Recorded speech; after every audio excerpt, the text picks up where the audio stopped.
Greetings. We are Team Finomists, and we'll talk about Taiwan Semiconductor Manufacturing Company. Before delving into the case, we believe the Asian style is at the heart of our presentation. We thus begin in ancient China, where Lao propounded the virtue of non-competition.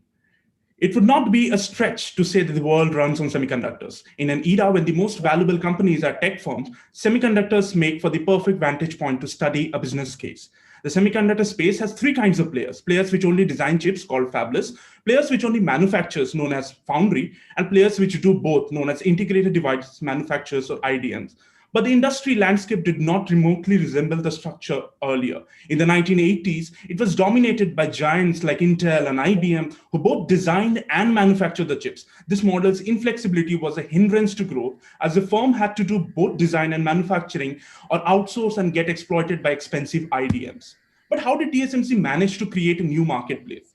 Earlier, the industry suffered from three bottlenecks: rising costs to build a chip fabrication facility, which too became obsolete within only 5 years. At the same time, performance demand necessitated rising chip design costs. This led to huge entry barriers.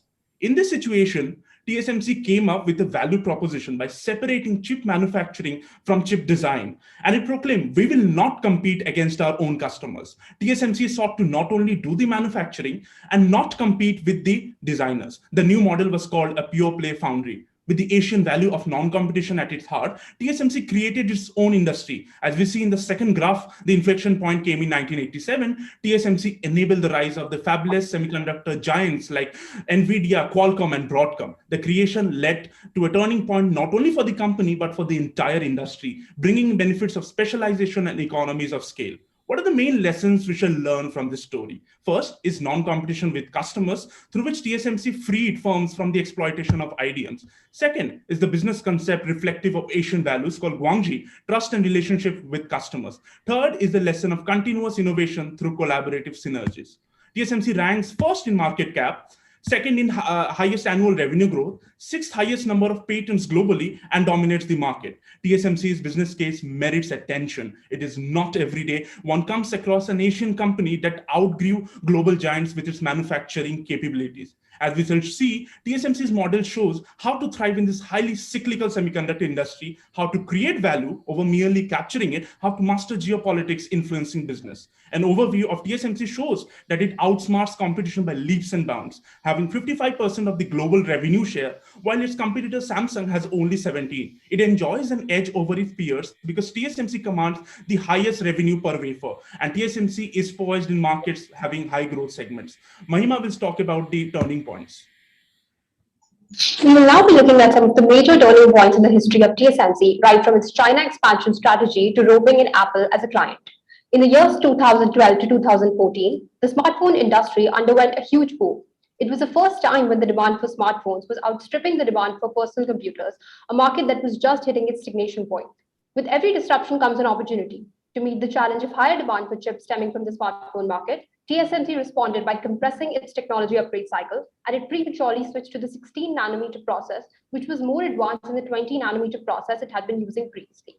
The result was a staggering 21% spike in TSMC's profits in Q1 2014, the very next year after the strategy was implemented. The next big hit happened when Apple joined TSMC's clientele. Until 2011, Apple had a single chip supplier in Samsung, and this severely weakened the price negotiation power of Apple, while also creating supply chain risks due to a single source. Matters further worsened when Apple and Samsung had legal flare-ups, as Apple accused the latter of copying its design. The challenge was for Apple to diversify its supply chain risk and for TSMC to score a client which would help it scale its technological abilities. And rising up to the challenge, TSMC responded by entering into a contract with Apple for production of chips for its A6 series. Rest is history, and today, Apple makes for 25% of the revenue accruing to TSMC. TSMC is the only chip producer making the A series chips for all of Apple's devices. TSMC's model had ended the tyranny of IDMs, but the challenge was that soon its own contradictions became evident. The industry slowed down by 2010, and the Financial Times noted that the famous Moore's Law economics had broken down. What happened was that as fabless and foundries became independent after TSMC, cooperation became a problem. The cycle of design, manufacture, feedback completely collapsed. As a response, TSMC launched the Open Innovation Program. It gave extensive access to TSMC's facilities to most of its clients. With continuous access, clients could now test in real time. OIP is simply the goodness of IDM plus flexibility and specialization minus the rigidity and slowdown. As a result, TSMC gained 19 electronics partners, 39 IP partners, 20 design partners, and 8 value chain partners. The clients tailored products in OIP to suit TSMC's equipment, and this meant that they stayed with TSMC for a very long term. Another challenge, which is the second part of the same turning point, is not just to connect with clients, but with people in general. TSMC's engineers were out of loop with development. Older technology transfers had hollowed out the company.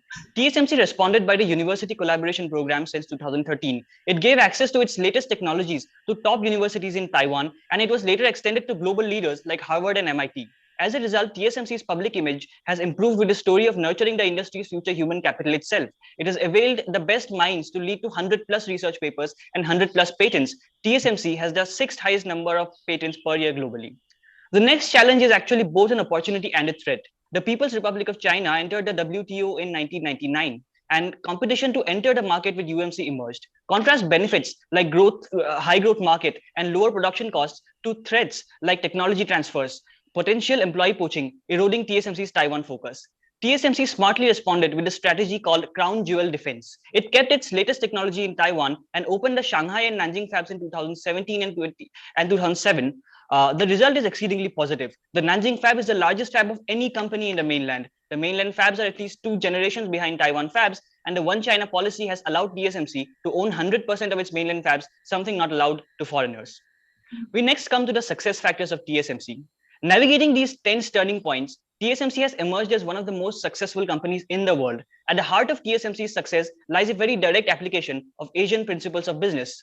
While TSMC has been disruptive, it is not disruptions, but patient work that is key to its success. The principle of non-competition has already been discussed earlier. We now focus on 2 hidden success factors that are Asian in nature. The first is the principle of guanxi, or the focus on relationships and trust. TSMC believes not in rivalry, but in cooperation. It has a unique understanding of its customers. According to the grandeur causality statistical test that we conducted on TSMC's data from the last 20 years, TSMC's capex does not respond to, but in fact, it actively predicts customers' revenues, understanding your customers even before they do. The innovation and university programs also embody guanxi. TSMC now serves most major customers from Apple to NVIDIA to AMD. TSMC takes it upon itself to persistently adapt to changes in the technological environment through the practice of continuous improvement of Kaizen, which is a hallmark of Asian business philosophy. In 2019, TSMC became the first company to fully commercialize the use of EUV lithography, an advanced method of production that becomes increasingly valuable as the size of transistors becomes smaller, as is evinced in the chart here.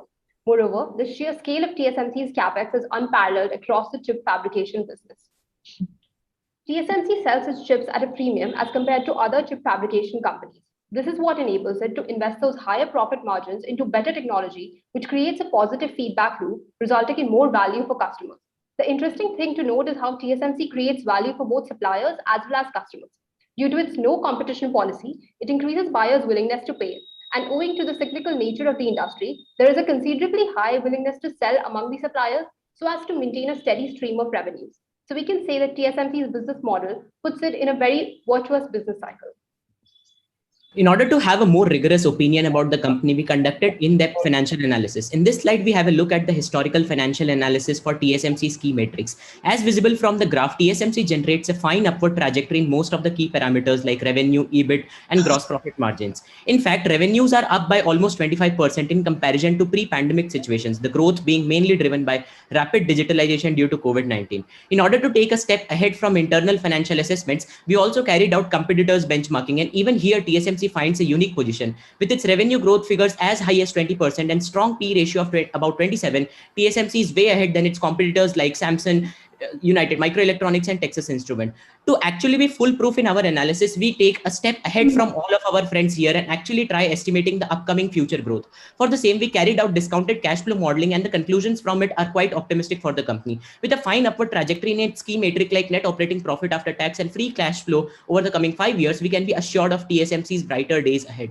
We also conducted sensitivity analysis regarding the enterprise value for different WACC and terminal growth figures in 3 different situations, namely bullish, bearish, and realistic, the results of which are visible on the screen. Given the inherent nature of semiconductor industry, which largely derives value from capturing larger markets at the back of its heavy capital expenditures, we also forecasted capex value in accordance with the industry standards for the coming 5 years. What we see is an upward trajectory for a few years before it flattens out. And because of this reason, we find fluctuations in free cash flow graph for the initial year before it starts rising. Even though TSMC is finely positioned in majority of checks, it is vital to analyze uncertainties that the company faces and the solutions for the same. The first risk that TSMC faces is situations of downturn and overcapacity due to cyclical and changing nature of tech industry. The only way to tackle this situation is to more carefully plan and forecast upcoming demands and manage inventory accordingly. With access to more data and customer behaviors, various advanced machine learning and AI-driven statistical tools could be deployed. The second risk is associated with decrease in demand. Segments like high-performance computing and Internet of Things are majorly growth driving factors, but we never know what the future holds in terms of the tech, especially when we increasingly see companies like IBM resorting to analog devices, which they proclaim to be even more advanced than the current tech. In such situations, it is very important that TSMC constantly keeps doing more R&D in a way to find a way ahead before the issue hit him.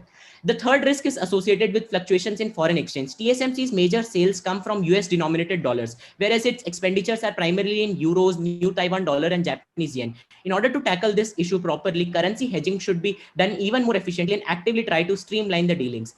The second last risk is one of the most grave concerns highlighted by all major investment banking firms like Goldman, JP Morgan, etc. The risk is emerging from its sales concentration. TSMC's largest customer accounted for as high as 25% of the entire company's revenue. Such high concentrations can bring huge challenges if the customers make a switch. To find a way ahead of this issue, it is very vital to diversify the customer base in order to reduce the excessive dependency on individual entities. The last risk is associated with emerging competition. This situation becomes even more intense when Chinese semiconductor firms are getting backing from CCP, enabling them to sell their products at much discounted rates due to huge access to government subsidies. The only way to tackle this is to foster better relation with stakeholders like Taiwan government, better access to private investors, so as to ensure that company does not face enough challenges in the coming future. Over to Govind. Lastly, we see that we live in a world where geopolitics increasingly dictate business decisions. As we saw the US-China trade tensions in the case of Huawei, TSMC had to drop its second highest revenue-generating customer. Furthermore, there is the issue of the global chip shortage, which underlined countries seeking domestic alternatives to attain self-sufficiency. The way ahead for TSMC would be to expand internationally, but by preserving its most high-tech in Taiwan, make itself indispensable to and diversify the customer base. Thank you. We'll open to taking questions.